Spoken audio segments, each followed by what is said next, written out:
Hello Cobras. This video is going to show you how to access and search using the Gale in context opposing viewpoints database. So this is really great for communication classes and of course for Library 101 and a lot of different classes in which you just need to kind of get some really kind of basic information related to different topics. So what you're going to want to do is go to the library website and find our database A to Z page. You can do that in a couple of different ways. You can go to Research Help, Databases. We can scroll down and click one of these two here. And that's going to bring you to this page. Now to get to the opposing viewpoints database, you would think you would go to O, but you actually need to go to G. They've all been recently relabeled using the Gale in context moniker at the beginning. So if you do, just click that. And it should eventually bring you to the Gale in context opposing viewpoints database page. Now here there are some issues of interest. A lot of times they will talk about current events. Again, it's really good for a lot of speech classes and communication classes.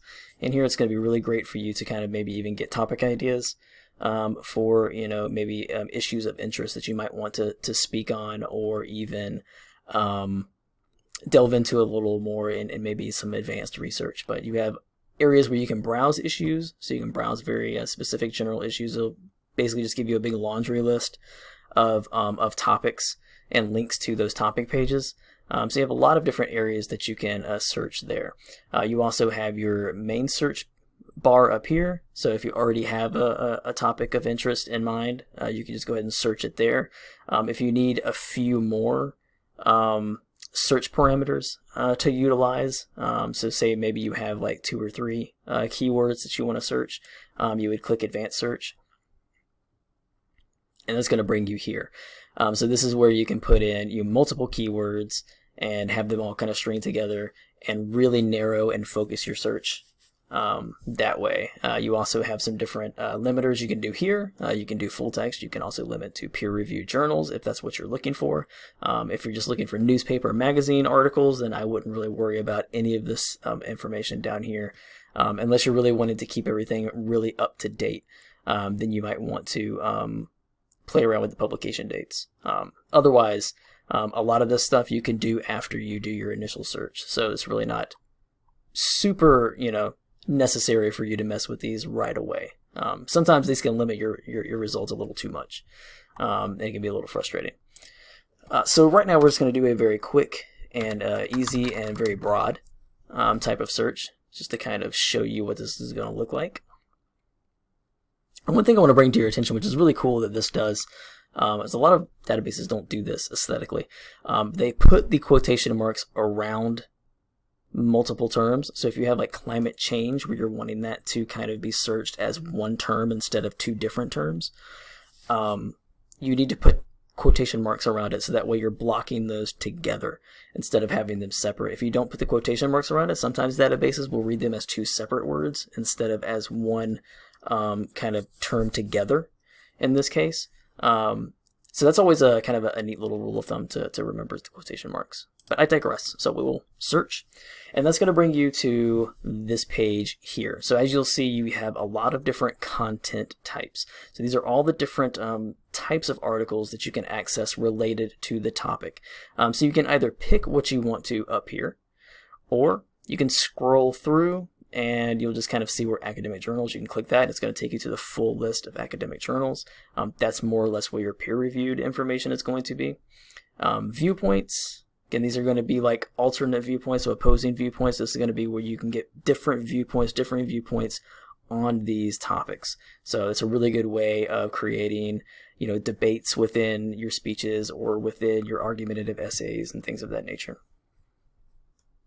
These are your primary sources.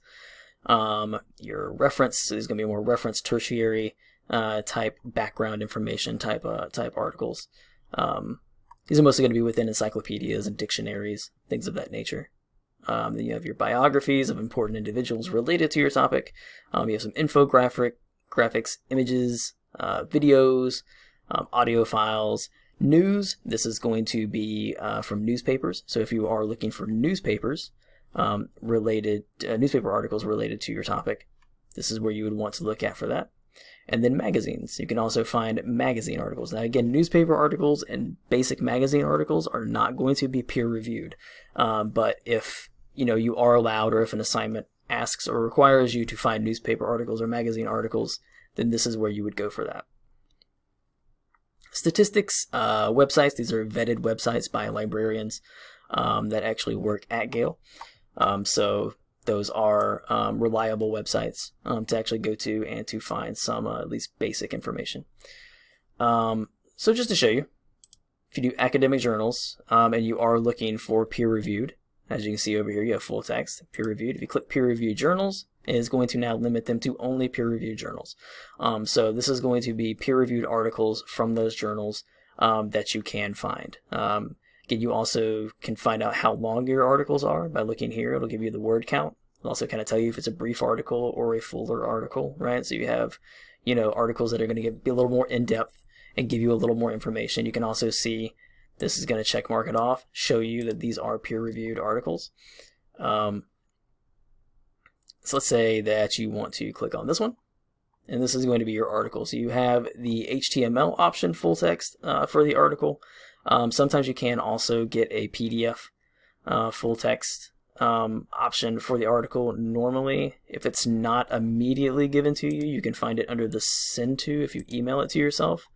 A lot of times you can find out, no, so all it's going to do is it's going to send you this full text information. But if it does have a PDF option, again, if you don't see it up there, sometimes if you email it to yourself, it will give you that option.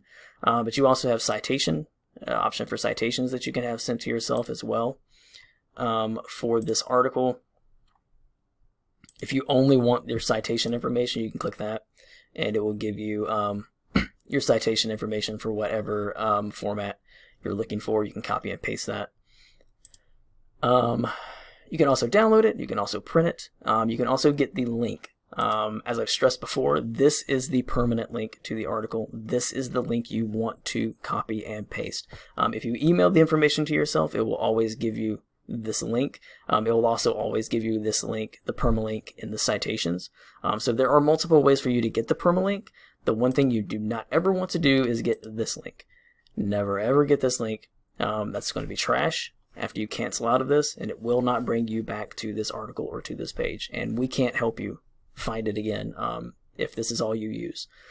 So always make sure you're either getting the citation information, you are either emailing this information to yourself, or you are always copying and pasting this permanent link so that you can always get back to this article and to this information. There's nothing more disheartening than a student that uses this URL and then can't get back to the perfect article and utilize it. So it's always a bummer. But that is kind of the rough and rowdy kind of crash course into opposing viewpoints. Again, a lot of different information that you can gather on topics from this database. It's a really, really good database to use. And as always, if you have any questions or concerns, please feel free to contact your librarians at reference@coker.edu. And we'll be more than happy to assist you, whether it's diving into this a little deeper or helping you find the article that is going to be the most beneficial for you for your assignment. So with that being said, thank you for viewing, and I hope you have a great day.